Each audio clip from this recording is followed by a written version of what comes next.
Claire and Kieran Murphy, and we are talking to you today about relational well-being, and particularly our experience of relational well-being over the last year.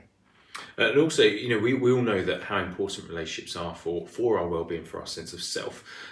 We are created to be in connection, in relationship.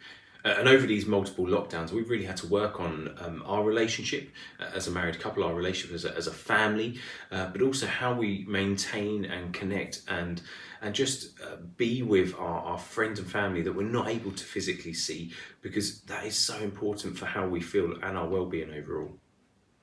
For me, I have definitely struggled most with maintaining relationships outside of our household. I know at times I've been quite isolated because actually I've struggled with being intentional about those things.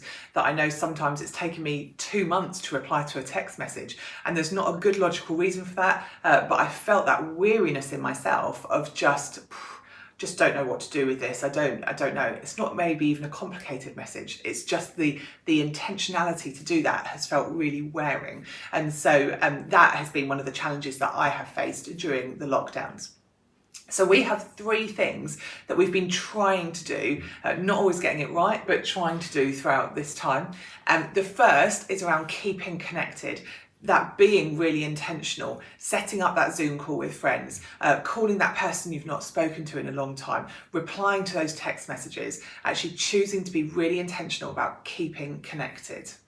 And with that, trying to use social media just to reach out to others that maybe feel disconnected themselves. Often in social media we don't ask questions, but actually just putting those questions out about how people are doing or sharing some experiences. Something else actually leads into that is about staying honest. And that's about how we're doing, and that's being honest with each other about where we're at. As we know, this has been a difficult time for us mentally and physically. And so being honest about how we're doing, those irritations that may happen, letting each other know when maybe we need some space from the children. We've tried doing that in many ways. We did the marriage course with Holy Trinity Brompton because we recognised that we needed some help and support in to make sure we've got the right framework and tools to encourage that when we're in this period of lockdown.